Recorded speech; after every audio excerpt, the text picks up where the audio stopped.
Hello and welcome to Database Management Systems. I'm Jyoti Christie, and in this video, I'm going to explain to you some additional relational algebra operations. These are necessary to reduce the size of your relational algebra queries, and if you would like to go through the fundamental operations, you can go through the previous videos. So let's begin with additional operations. The first additional operation we are going to see is the intersection, which is another binary operator like union and set difference. And it is used to take an intersection between two relations. So only what is common between the two will be kept. Everything else will be eliminated. And once again, it has the same type of condition as union and set difference. That is, both the tables should have the same number of columns and their domains, the domains of those columns should be same. So let's begin with this. Let's see an example with numbers. So if you have a set with elements 1 and 2 and another set B with elements 2 and 3, and if I do A intersection B, it will give me 2 because that is common between A and B. But you can also perform this with a set difference. If you do A minus bracket A minus B, it actually gives you the same result. See, you can see it here. If you do A minus B, it gives you 1. And then if you do A minus B, which means you're essentially doing 1, 2 minus set 1, it gives you 2, which is the same result as the intersection. So that's why intersection is an additional operation and not a fundamental one, because whatever you can do with intersection, you can definitely do it with set difference. The only thing you can see is a longer query, which when you're working with numbers won't matter much, because with numbers you just have two sets and your query size is not really that big to matter. But here you can see that there are a number of operations being performed are also more when you're doing it with set difference than with intersection. Let's see intersection with an example.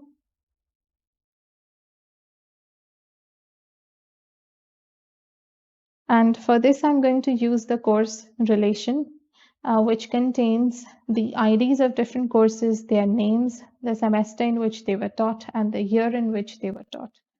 Now, using this relation, let's answer the question of finding names of courses that were taught in both ODD 2018 and ODD 2019. And for this, first I'm going to write a query that fetches for me courses that were taught in ODD 2018. And if you read it from inside, first I have applied the sigma operation, which simply fetches the rows which contain semester odd and year 2018. And from there, I'm extracting only the name column. And after that, I'm taking an intersection of this by writing the same query again with a different year this time, 2019. So how this works in practice is like this. You can see the query above generates two course names, which are DBMS and DS. The query below generates only one course name, that is DBMS. And when I take the intersection of the two, it results in only DBMS because that's common between the two. So this is how you can do an intersection. You can write an equivalent query to this by doing the same thing with minus. But when you do the set difference, you can see I have to repeat the query 3 times with different conditions. And this increases the size of my query as opposed to the previous one. But let's see how this is working. So the first query is fetching all courses from from ODD 2018, which gives me DBMS and DS, from which I am subtracting the DBMS and DS and the subtraction of from this of the courses taught in odd 2019. And then once that is done, the result of that, of course, whatever is inside the bracket is going to give me only DS. And then DS is subtracted from what is outside. So it results in DBMS. So it gives me the same result as intersection. Now let's see another additional operation, which is called natural join. It is a binary operation, and it eliminates the need to write the sigma condition with Cartesian product. So whenever we are doing a Cartesian product and we want to fetch those rows where some column is matching with another column, the values are matching, then we need to use a sigma condition. And if you want to remove that, then you can use a natural join. So once again, the database we are going to use contains instructor, it contains course, and it contains the teachers table showing the relationship between instructor and course. Now we're going to find the names of instructors and names of courses that were taught by those instructors. So in order to do that, with a Cartesian product, you had written a query like this in the previous video where I explained it. So we wrote the query in this manner. If we want to write the same query with the same result, which is this, with a natural join, you can write it like this. So all you need to do here is write down instructor, and then this bow tie symbol that you see here is the natural join symbol. So that gives you instructor natural join teachers natural join course. And what happens here is, because instructor and teachers, they have a common column, which is teachers I underscore ID. Because that I underscore ID column is common between instructor and teachers, that column is matched without having to write the sigma condition. And in the same way, because teachers and course have a common column C underscore ID, that is why that column is also matched without writing sigma condition. And then the pi condition which is present remains as it is.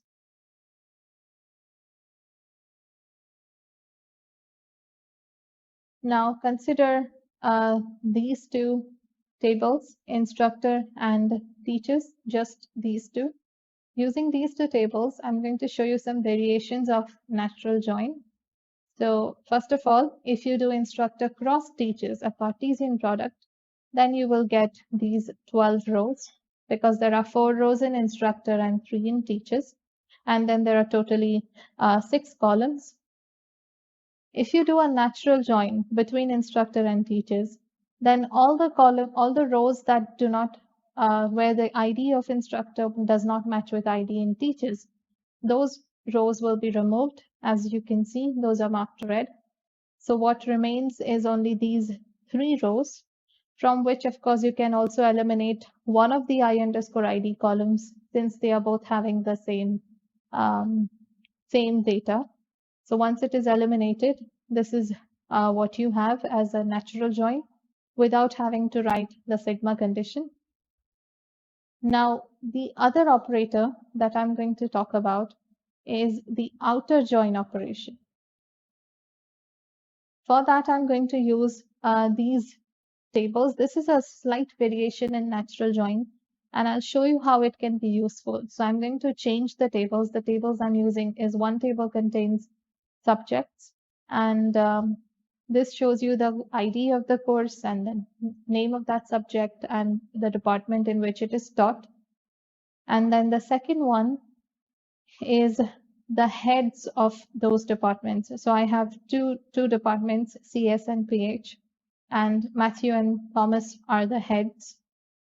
Now, if I do subjects natural join heads, then this is what I get. Because between the two, there's only one department matching, which is CS. So that's why that first row just matches and gives you as a result this thing. But if you do another operation, a slight variation in natural join, which is left outer join, then it is going to perform a natural join, but it will include the unmatched tuples of the left side and will display them with null values of the right side. Let us see how that looks. So to do a left outer join, you will be using this type of a symbol. It's again a bow tie symbol, but on the left hand side, there are two small extension lines made. Now you can see it shows subjects, left outer join heads. And then once that is done, this is the table you will get as a result. The first row, which you are getting with natural join, remains as it is, but the next two rows are coming because even though they do not match with the right side relation, they are still there in the left side. So the rows with ME and EE will also be coming here, but for the column that is not present, which is head, for that we are going to use null values. So this is how left outer join works. The next one we have is right outer join. So the right outer join also performs a natural join, but this time the unmatched tuples of the right side relation will be retained with null values of the right hand side. So let's see once again the same two tables, and this time it's a right outer join. So we have done extension lines on the right hand side, and this is what we get as a result. So CID and course, they are the two columns which are not present in the heads table. That's why both are null. And the row with PH and Thomas is retained because it is present on the right hand side and not on the left hand side. And obviously the first row remains as it is because it is matching.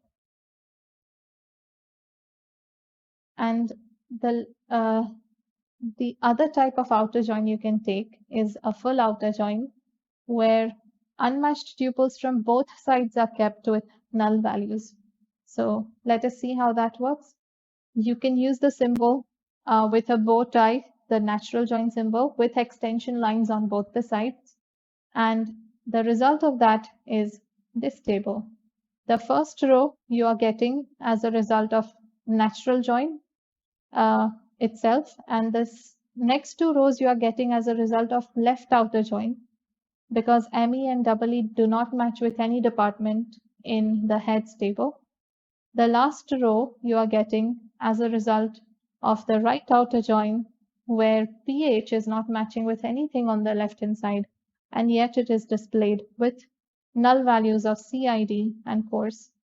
So you can see there are null values here also because head is not present in the subjects table. So this is how a full outer join works. The next additional operation that we are going to talk about is the assignment operation. It is used to make the relational algebra queries look neater and more readable. So that's its only purpose. And here is an example.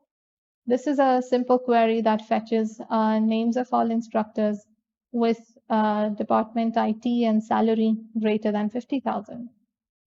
I could write it in a better way like this.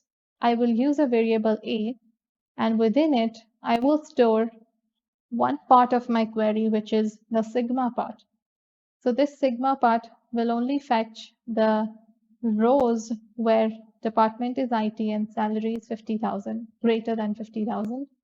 And then I can use A as an input for my next operation, which is pi operation, which is the project operation, within which I will pass A as an input. So A is nothing but a table now, which is the result of my previous query, which I can pass in the next one in order to get the same result. So if you write your query in this manner, you can write it in a more step-by-step approach.